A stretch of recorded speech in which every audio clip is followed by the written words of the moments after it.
Good evening. At least on the east coast of the U.S. it is a good evening.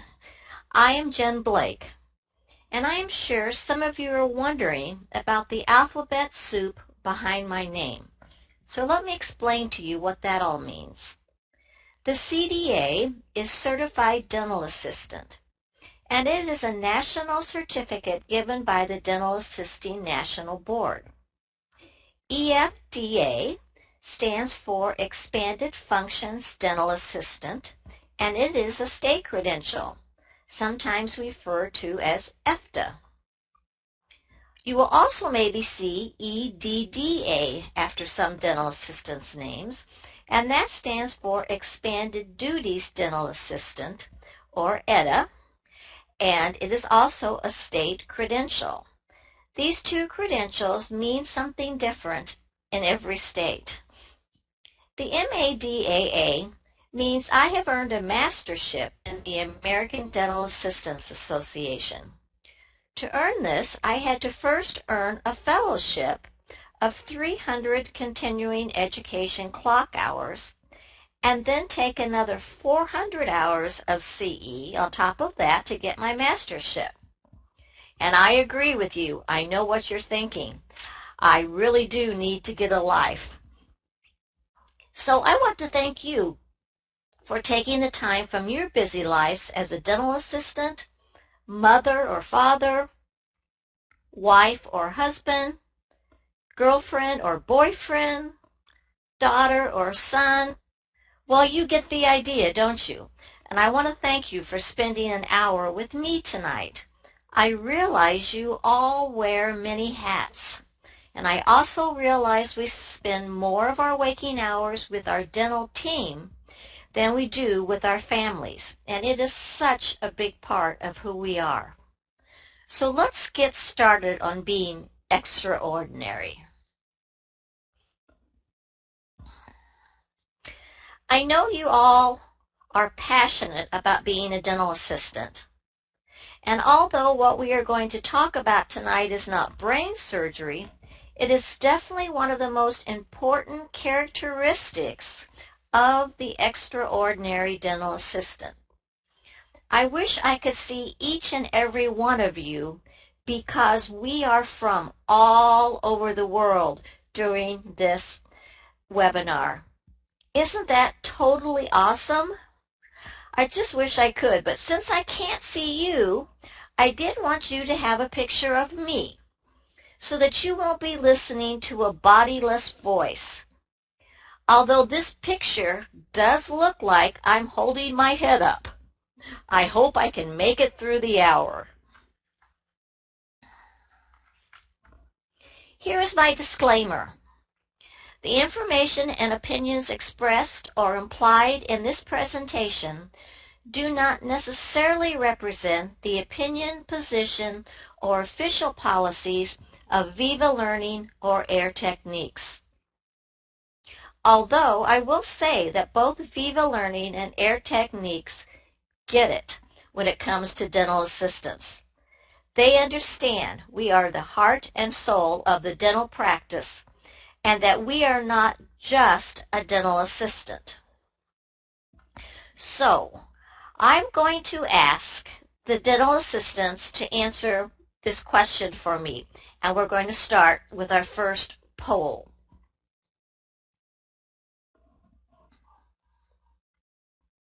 And it is, how many of you have said, I am just a dental assistant? Maybe you have been asked, are you the dentist? Are you going to clean my teeth? And your answer has been, no, I'm just the dental assistant. Your answer should always be, are you the dentist? No, I am his dental assistant. Are you going to clean my teeth? No, I'm the dental assistant and I have other functions here in this practice. Please do not ever use that four-letter word again when referring to yourself.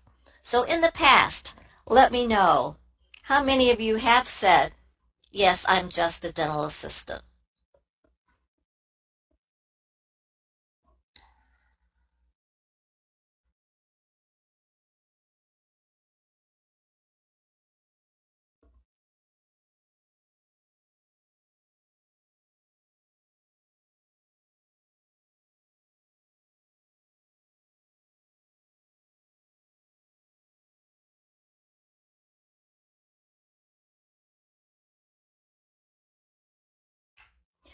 Well, it looks like the answers are slowing down here. I'm going to give a couple more seconds, and then I'm going to close the poll.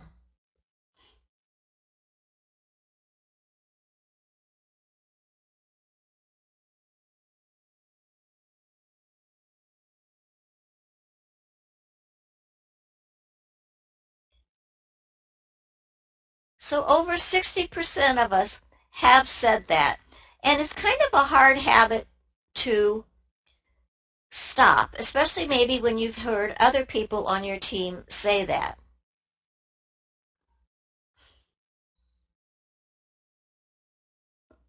But I'm going to say that your answer from now on should always be, I am a dental assistant.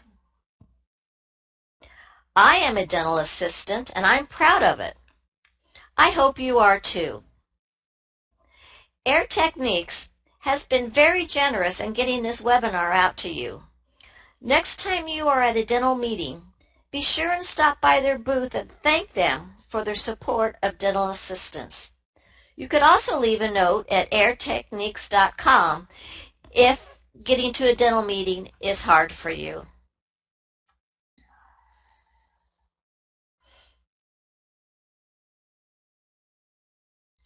The learning objectives for tonight are to understand the importance of both verbal and nonverbal communication, discuss how appearance relates to communication, and to list patients' concerns and how to alleviate them.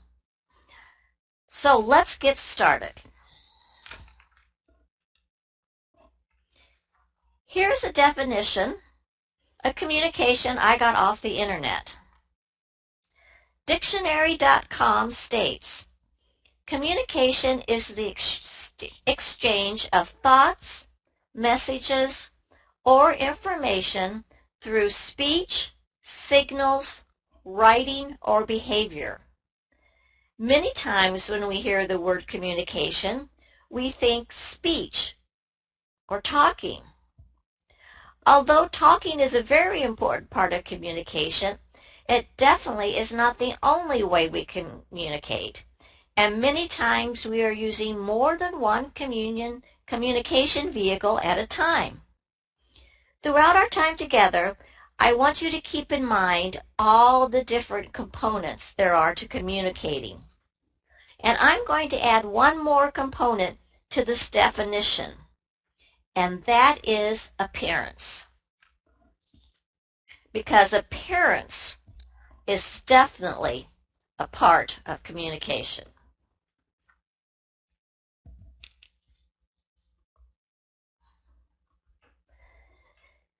Let's take another poll.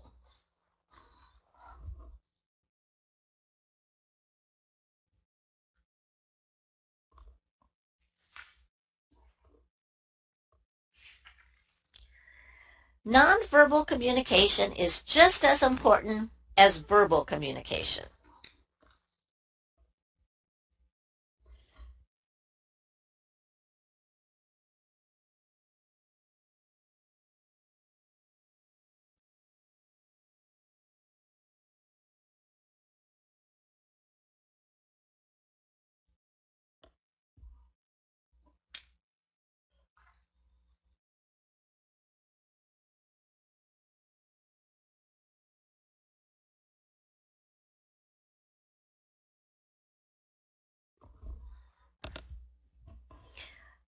Okay, I'm going to give you just a couple more seconds here.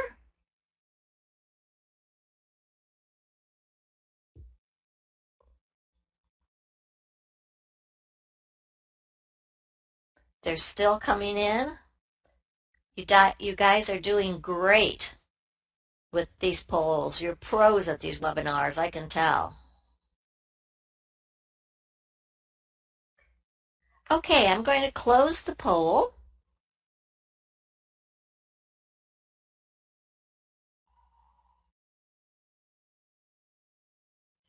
As you can see, almost 95% of you believed in this statement that nonverbal communication is just as important as verbal communication.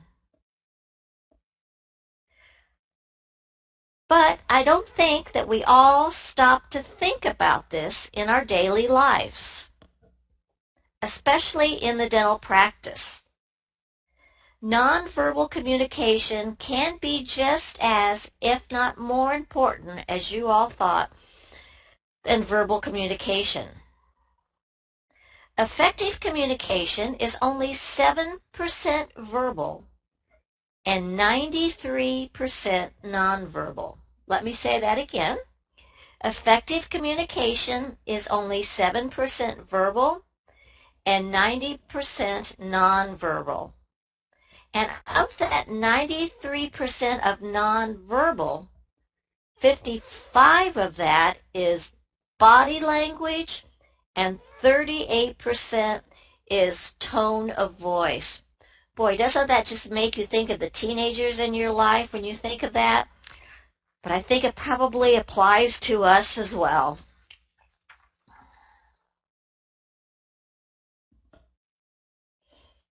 I want you to stop and think. Now that is an interesting concept. How many times do we actually do this at work? Stop and think. Well, I know what you're thinking right now. Yeah, right, Jen. I don't have time to do this. Patients need to be seated. Treatment rooms need torn down and set up. Instruments need sterilized. And yes, I just heard those dreaded words. Jen, I need you in treatment room too. Grrr. Okay, now that I have all our blood pressure up and we are breathing hard, I want you to take a deep breath in and let it out. Now, I really mean it, and this I can't see if you're doing or not, but I want you to take a deep breath in and let it out. Doesn't that feel better? It really does. Don't forget to do this during your day. No extra time is needed there. We communicate with all different kinds of people in our practices. Patients, co-workers,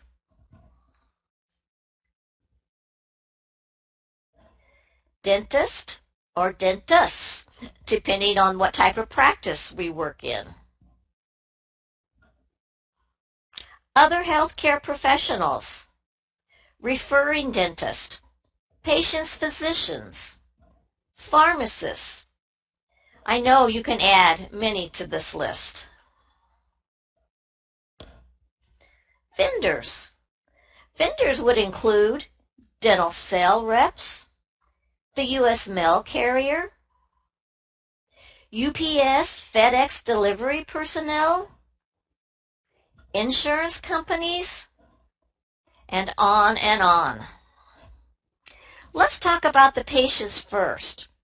After all, they are the most important person in our practice.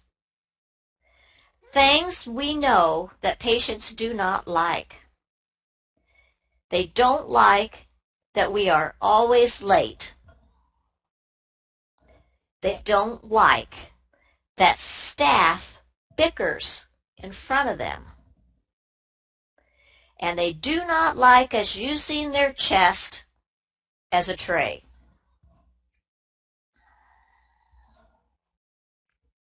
If we stop and think about the time our patients are in our practices, Deborah Englehart Nash, and if you haven't heard her speak, be sure and check her out, has stated only 15% of the time our patients are in our practices has to do with direct patient care. The other 85% has to do with communication, both verbal and nonverbal. That almost blew me away until I stopped and thought. Let me give you an example of calling a patient back for treatment. And at this point, listen to my voice, since that's all you have. Mrs. Jones, we're ready for you now. Or, Mrs. Jones, we're ready for you now. I'm going to say those again, and this time I want you to think about the look on my face in both of these examples. Mrs. Jones, we're ready for you now. Mrs. Jones, we're ready for you now. Can't you just imagine the look on my face? How about my posture? Definitely different postures that go along with those voices. Let's look closer at me. What about my scrubs? Oh my gosh. Do they look like I slept in them? Are they stained and torn at the bottom because I never got around to hemming them? What if my greeting was uplifting, but my appearance is like I just described? What about my hair and makeup, or lack of? Do I look like I had a really bad night and that maybe I was out a little too late? Would I want me to work on me? Do you look like you could be taken seriously? I don't care how good your skills are. If you don't look professional, your patient doesn't trust you. Do you look like an extraordinary assistant? I really don't care how the other assistants in your practice show up for work, and you can't use that excuse on me. Not if you really want to be an extraordinary assistant. Before you approach your patient in that reception room, notice I said reception room, not waiting room. Take a deep breath in and let it out. Let's practice that again. Deep breath in and let it out. On this part, you better not be cheating. This is something you can do while you're walking down the hallway. No extra time is needed. You just need to stop and think to take that breath in and take it out. Also remember that in the treatment room during a procedure, the only thing our patients can see are our eyes. However, in that instance, they look into your eyes. Your eyes tell it all. Make sure they're smiling.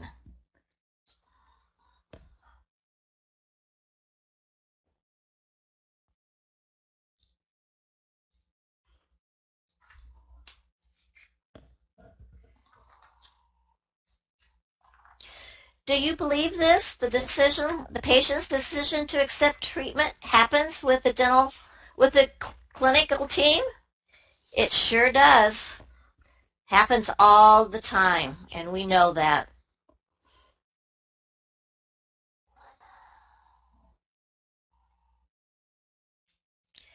Patients don't leave because of our fee.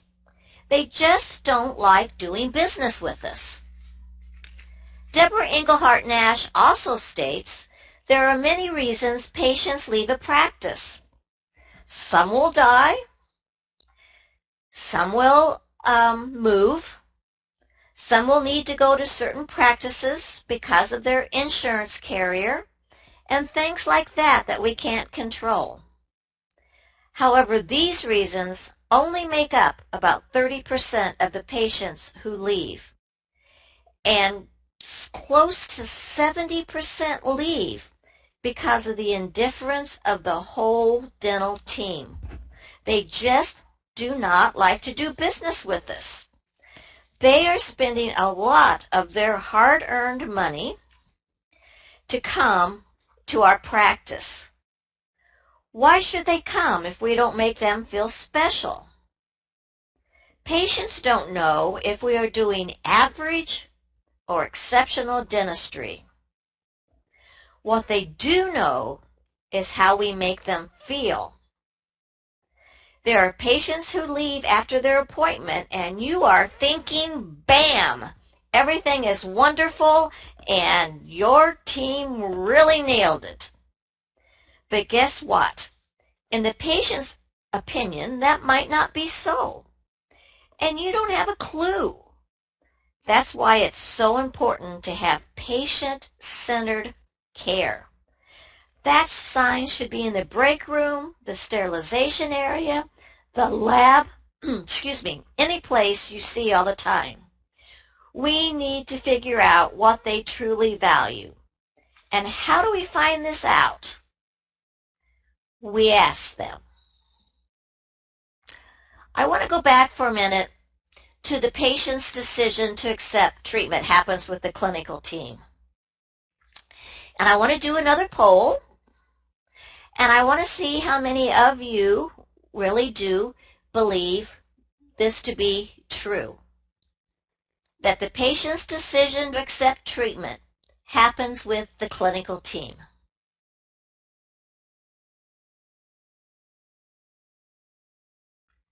You're doing great. They're coming in fast.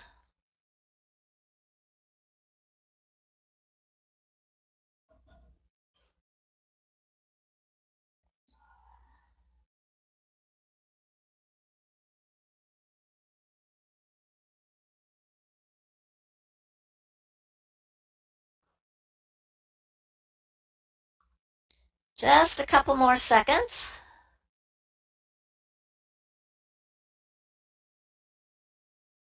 Okay. I'm going to close the poll, and I'm going to show you the results.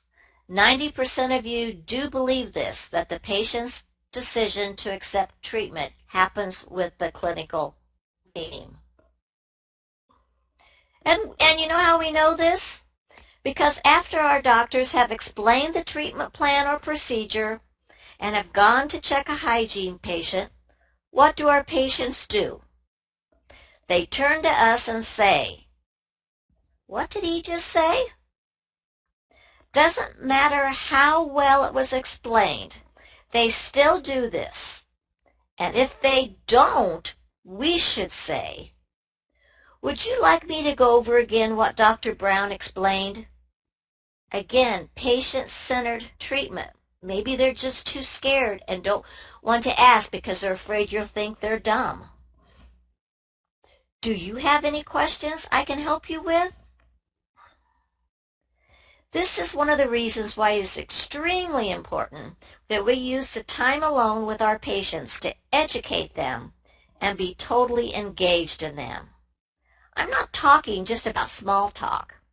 I mean, do you brag on your dentist? Do you discuss treatment options? Do you ask open-ended questions? "Mrs. Davis, are you happy with your smile? Is there anything you wish you could do to change your smile?" So I'm going to ask you, when you do have time to stay and talk to your patients, do you take advantage of that time, or do you run out to the front desk to chat? Even a pause and a smile to your patients does not make your day any longer and goes a long way to your patients trusting you. Yes, the patient's decision to accept treatment happens with the clinical team. So you have to actively be listening to what your patients have to say and not be thinking about what you're going to be cooking for dinner tonight or what's going on outside your treatment room.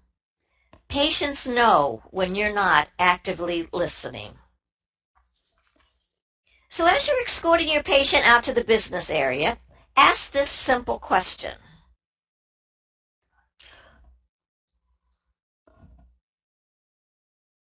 What could I have done to make your visit better? 9 times out of 10, they're going to tell you, "Oh, honey, everything was wonderful. They may even give a compliment or two, and that's going to make both of you feel well. Even if they can't think of anything you could have done better, the fact that you asked said it all. You both got a warm and fuzzy. If their compliment involves someone else, like the doctor, be sure and pass it on. However, if they do give you a point, be sure it's taken care of at their next visit, or the asking becomes meaningless and your trust factor diminishes.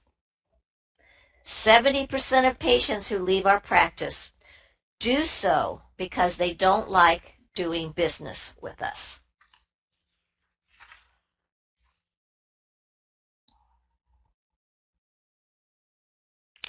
Do you compliment your patients? Some examples. Mrs. Smith, I want to thank you for always being on time. Reverend Branson, thank you for opening so wide. I know it's uncomfortable for you. Sally, you always look nice.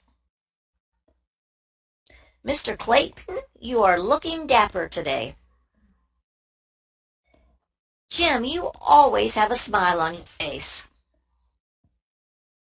Mrs. Alexander, I have to tell you it always makes my day when I see your name on the schedule. Of course, you're going to have to do things that make you feel comfortable or they will sound insincere. I'm sure you could come up with many others. Another thing that is important for us to remember is that our patients come into our practices with issues we know nothing about. Don't judge them on their behavior. They may be dealing with unthinkable situations at home. The grouchier they are, the more pleasant we should be. It's also always important to put your patient in charge whenever possible, especially when they're in the treatment room where they feel so completely out of control. Say to your patient, I'd like to spend a few minutes talking with you about the proposed treatment plan. Is that okay with you? Wow, those last 5 words. Is that okay with you? What a difference that makes. You just put them in charge. Ask them what concerns they have about the plan. Now, I want you to take a couple of minutes here and jot down what you think their concerns might be. This is just for you. The doctor has just done a treatment plan. You've asked to spend a few minutes more talking with them about it. You've asked them that it's okay, and you've asked them what concerns them about the plan. What do you think their concerns are? Jot down three or 4.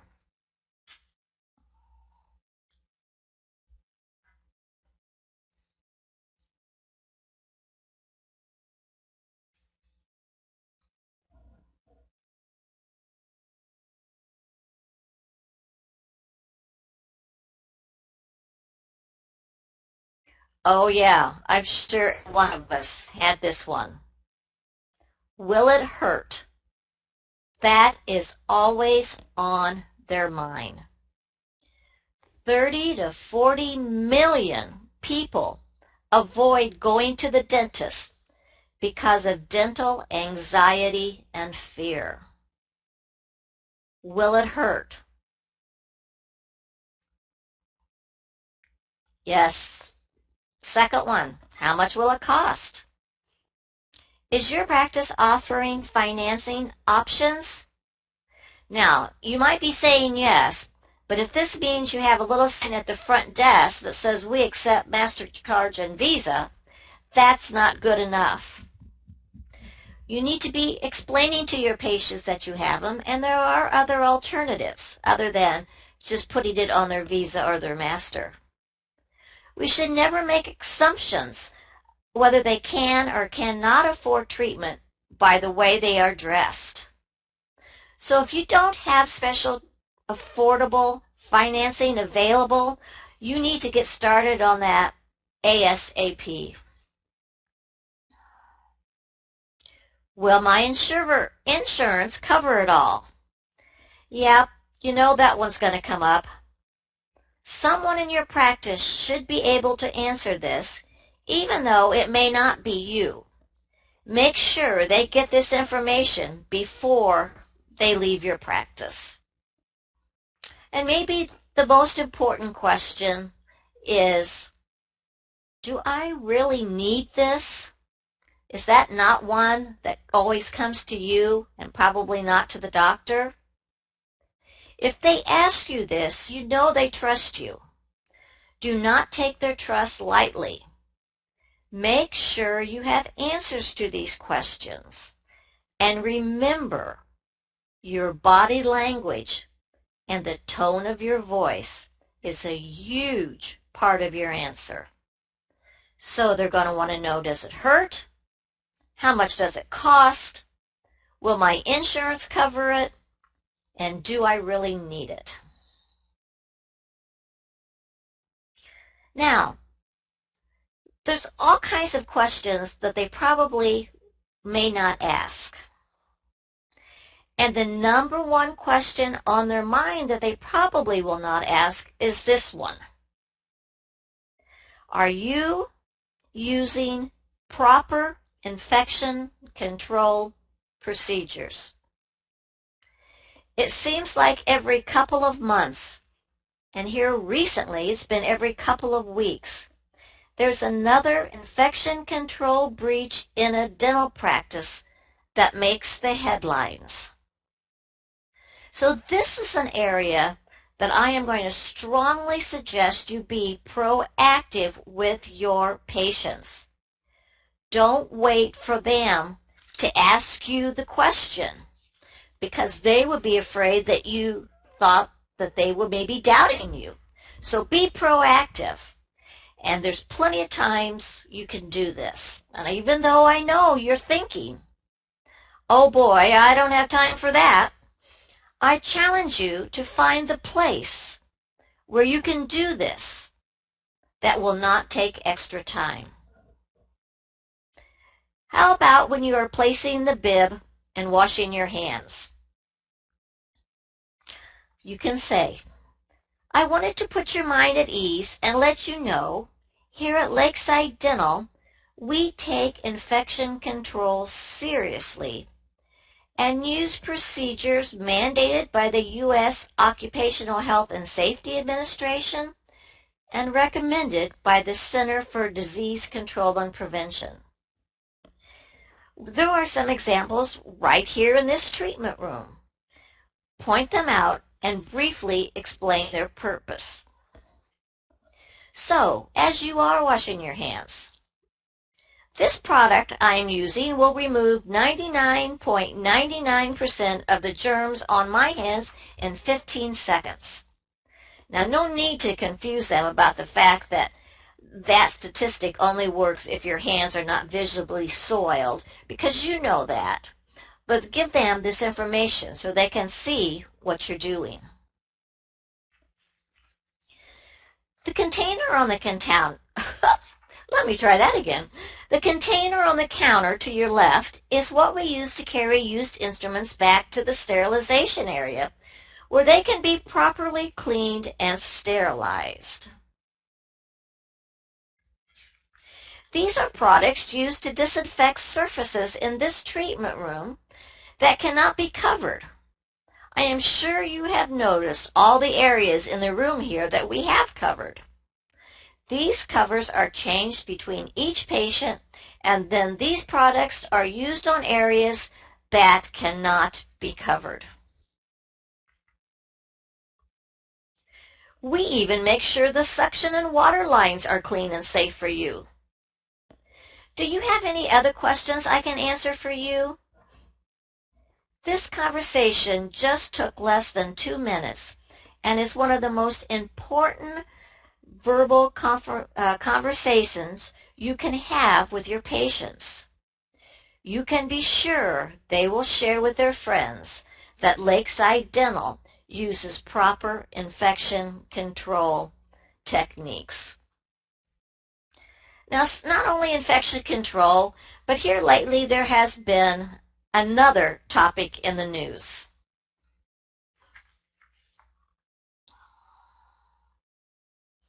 So this is one of our latest issues. When things like this come up, it's always important that you get with your team and your dentist and you come up with the statement on the particular issue at hand. Nothing is worse for trust to have different team members communicating different messages. You should always make sure your whole team is on the same page. Let's talk about our co-workers.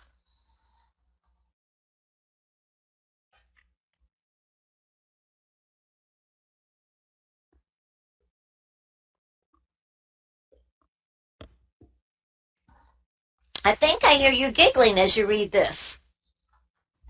So let's do another poll.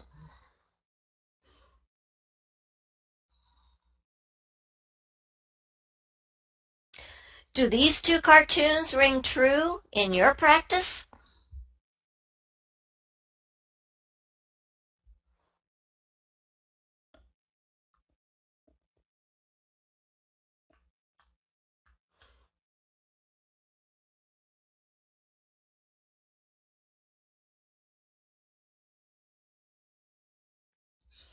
I'm going to give you a couple more seconds, then we're going to close this down. Oh, every time I say that, you guys just start in again here.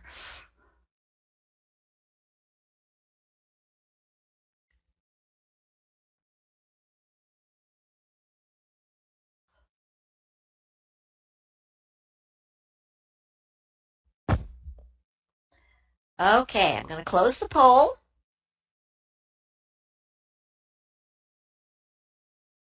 Almost 90% of you said that these two cartoons rang true in your practice. We're not gossiping, we're networking. Coworkers are like Christmas lights. They all hang together, but half of them don't work, and the other half aren't so bright. Have you ever been to a healthcare facility where you could feel tension in the air? I am sure you have, because I have. Patients feel tension. Remember, nonverbal communication is still communication, and it's part of that 85% of their visit. If they feel you become tense when a coworker enters the treatment room, they begin to think, "Oh no, I sure hope she doesn't take whatever is wrong out on me." This might be another good time to practice our breathing when a coworker comes in. So let's try it. Deep breath in and let it out. You must deal with conflicts. Gossip about coworkers can be a huge problem in a dental office. When I was a young whippersnapper in my first dental assisting job, I used to think that if it was true, it wasn't gossip. Well, it's the truth, so that's not gossip. But that's not really the case. Now that I'm a seasoned assistant, anything that is hurtful is gossip. So be very careful. Be honest with yourself and ask, would I want to work with me? Would I want someone saying something about me? I think we all know what those answers are. So again, let's take a deep breath in and let's let it out. Well, we've talked about the patients, we've talked about ourselves, we've talked about the co-workers. Now let's talk about the dentist. Have you told your doctor you care about his practice? Listen to these figures. They won't be hard to believe. Typically, men use 7,000 words a day, and women use 20,000 words a day. So I want you, the women on here, to use your 20,000 words, not in gossip, but in complimenting our co-workers, and this includes the dentist. Do you compliment your doctor? Does he know you care about his practice? Dr. Smith, that crown you just seated looked awesome. You did a great job today handling Mrs. Jones. She was being extremely difficult today. Polls continue to show the most important thing to dental assistants is being appreciated. Do you tell your dentists and coworkers how much you appreciate them? Isn't that how you want to be treated? We all know the delivery of dentistry is changing. More children are getting care, but less adults are, and this hurts the bottom line. New dentists have huge student loan debts, and patients expect you to have the latest equipment, and all of that comes with a price tag. Dentists are stressed. So before we roll our eyes at our dentist, take a deep breath in and let it out. So let's practice again. Take a deep breath in and let it out. Don't roll your eyes at your doctor. Don't let your patients see you rolling your eyes. And be sure to practice with others on your team what you would want them to do for you. Other healthcare providers and vendors, people that we communicate with. Always remember they have a job to do as well. They can definitely be ambassadors for your practice, or they can be your worst nightmare. Treat them with respect and a smile. Remember, we don't know what's going on in their world, and make their day. Remembering that nonverbal communication is so important, here is another component that should not be overlooked. Does your office look like you take pride in your services?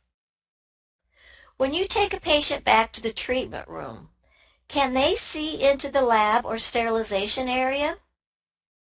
If so, how do they look?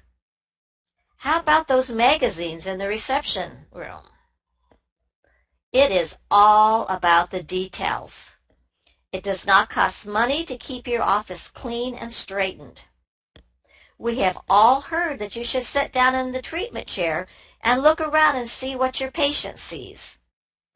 This is also true of the reception area, the lab and sterilization area, if these areas are visible. I bet cleaning up these areas will even make you feel better about your surroundings. All of these things, looking as your patient does, should be done at least every 30 days. Because sometimes we become so used to our environment that we don't even see it. Other things about our environment to always remember are smell, temperature, and music. All of this are overall experience for our patients and what we communicate to them.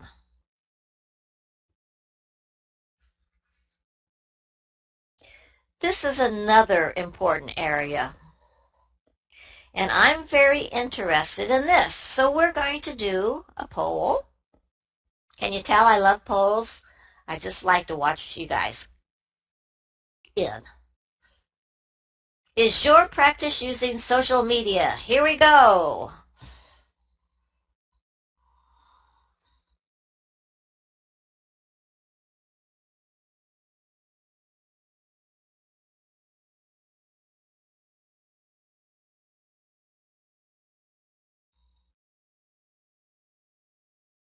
Come on, keep them coming. I'm going to give you a couple more seconds.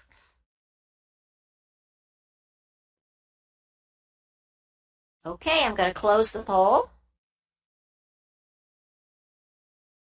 I'm going to show you the results. This one is not quite as one-sided as the other ones have been. 60% are using social media, but 40% are not. I want you to remember that these vehicles are an important part of your communication plan. We could spend a whole hour just on this subject. The average American spends over 40 minutes a day on Facebook alone. We really need to be taking advantage of these areas. Okay, I have one last poll that we're going to do. Does your practice have a brand?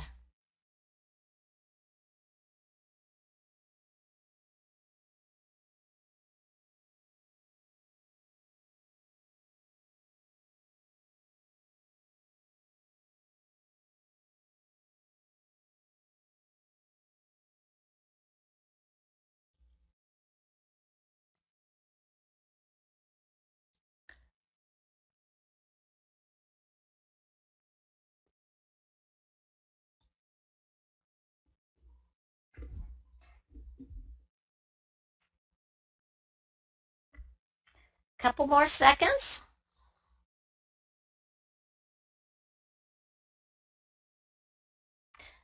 This is very interesting.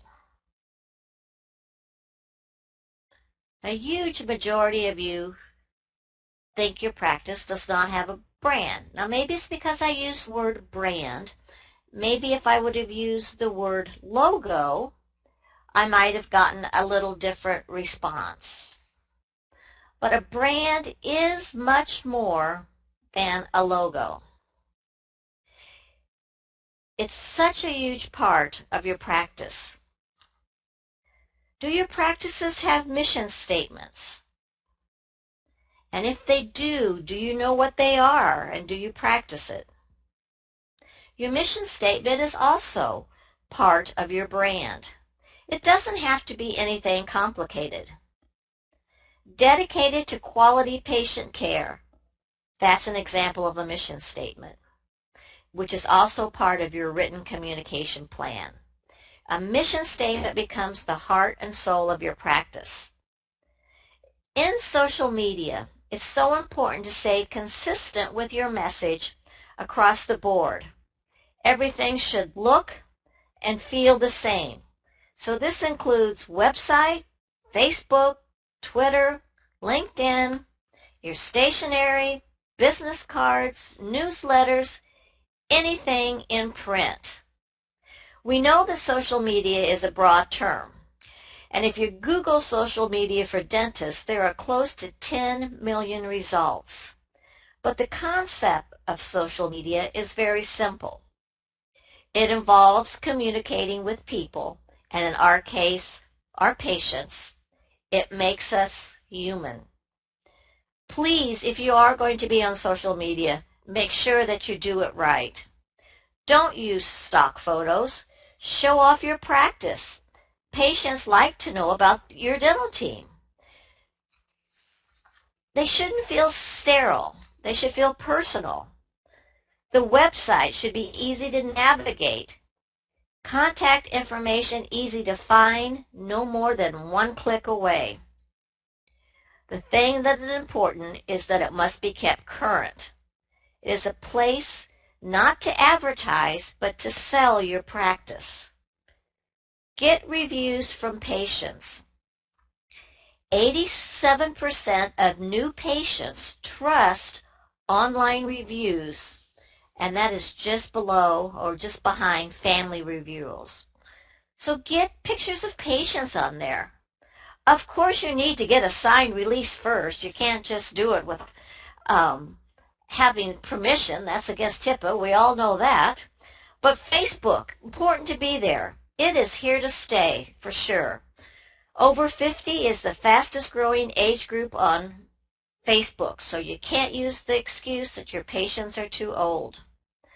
Facebook revenues are up, and there are more users on Facebook than there are the most populous country in the world.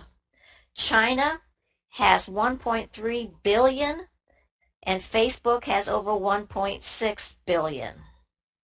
So keep it current.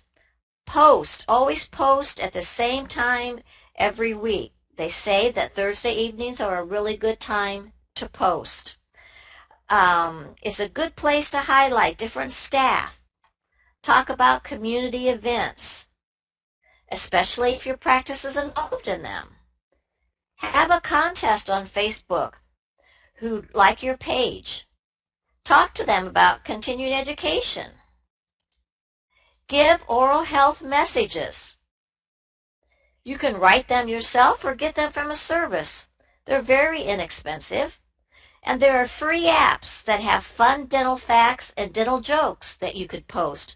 All you have to do is Google fun dental facts or dental jokes, and things will come up for you. Post pictures of your patients, as I said before, especially children that have been in. Reply to all posts, because if you put that on there, they're going to tell their friends, because everybody likes to see their picture on Facebook, especially if you're a child. And as the children get on and the children's parents, your reach for possible patients just grows and grows. So you should be on as many different sites as possible, not just Facebook, although that's what I've been talking about. Make sure you have email addresses for your patients. Do you offer to confirm appointments by email or text? You might as well, because you're not going to talk to a real person anyways when you call the phone. And most people reply much better to an email or a text than they do to a phone message. So, those are all important things. Another statistic for you, 90% of younger adults who do not have a dentist go online to choose a dentist. So don't miss out on that opportunity. Okay, let's talk a little bit about us. I apologize, these are kind of blurry, but these are old photographs that were turned into slides and, the old type of slides, and then back into photographs. So this is the year 1885. Not exactly sure who this assistant is. It may be Malvina Curia, who is credited with being the first dental assistant. We do know that the dentist in this picture is Dr. C. Edmund Kells of New Orleans, and he is credited with hiring the first dental assistant. Our title in the United States was Lady in Attendance, and that's because if Dr. Kells put this sign in his window that there was a lady in attendance, that women could come into his practice unattended. They didn't need to bring a maiden aunt with them or somebody like that, and their reputations would not be put in jeopardy. So that's why they did that. Dr. Kells was an inventor. He was the first to run a handpiece on electricity. Before that, it had been run on batteries, and he ran it from the line of the street post outside his office right in to his handpiece. He also invented the electric suction pump and the high-speed evacuator. One of the first to use radiation, and he practiced on his assistants who lost their hair. He lost fingers on his left hand, then he lost his hand, and finally his arm. And at that point, he then committed suicide because he could no longer practice dentistry. However, many, many wonderful things he left us with. This is what we looked like in 1927, which is around the time the ADAA was founded. The American Dental Assistants Association is the Association for Dental Assistants, just like the ADA is for dentists. There are many advantages to being a member of the ADAA, and as a past president, I encourage you to check out their website and see what they have to offer. There are international opportunities as well. The website address is www.adaausa.org. This next picture is something that I would believe that every dental assistant here in the United States has seen this picture. This is VJ Day 1945, Victory over Japan. This is George Madonis and Greta Friedman. And I have it here in my slides because Greta is not a nurse, as has been thought of for years and years and years. Greta is a dental assistant, or was a dental assistant. Pretty cool, don't you think? Long story there. We're kind of running out of time, so I won't be able to share it with you. But it was a really neat story. She worked for a dentist in Times Square. She came out to see what was going on. The sailor grabbed her and kissed her. Photographer took a picture, and the rest was history. The ADAA had a relationship with Greta, and unfortunately, at the age 90, she just passed away a couple weeks ago. This is what we looked like in 1954, what we looked like in 1972. This was around the time I graduated from dental assisting school. Yes, I know I'm really old. The first dentist I worked for was Paul Revere. So notice the cap, the emblem there on her cap. That shows that she was certified. Being certified again is another way to become an extraordinary dental assistant. So to get more information on becoming a CDA, please go to danby.org. So that's D as in dog, A, N as in Nancy, as in boy, .org, and learn how you can become a certified dental assistant. In 1978, 38 years ago, we started the first DARW, or Dental Assistant Recognition Week. This is recognized every year and celebrated between the American Dental Assistants Association, the ADA, the Canadian Dental Assistants Association. I know we have some Canadian dental assistants on tonight, and the Canadian Dental Association. So I strongly urge you to participate in these. It's another great tool for practice building and for posting on your web page or Facebook.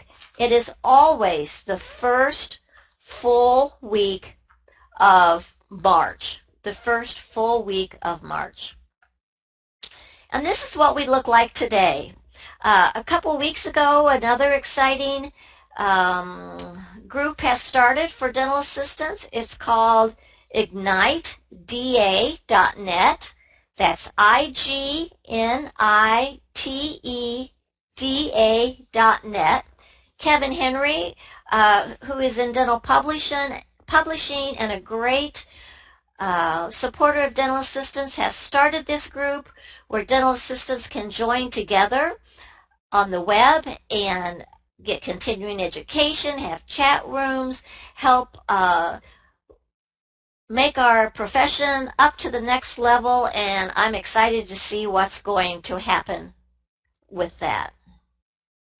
So I want to thank you for spending your evening with me. I hope I have sharpened your communication skills by remembering the importance of both verbal and nonverbal communication, along with written skills and your appearance. Be aware of patients' concern and the best way to alleviate them. Remember, deep breath in and deep breath out. It looks like we have a few minutes for some questions, if anybody has any questions. Over in the bottom left-hand corner is a place that you can put in some questions if you would like. If not, you can always email me at jenblakecda@indy.rr.com.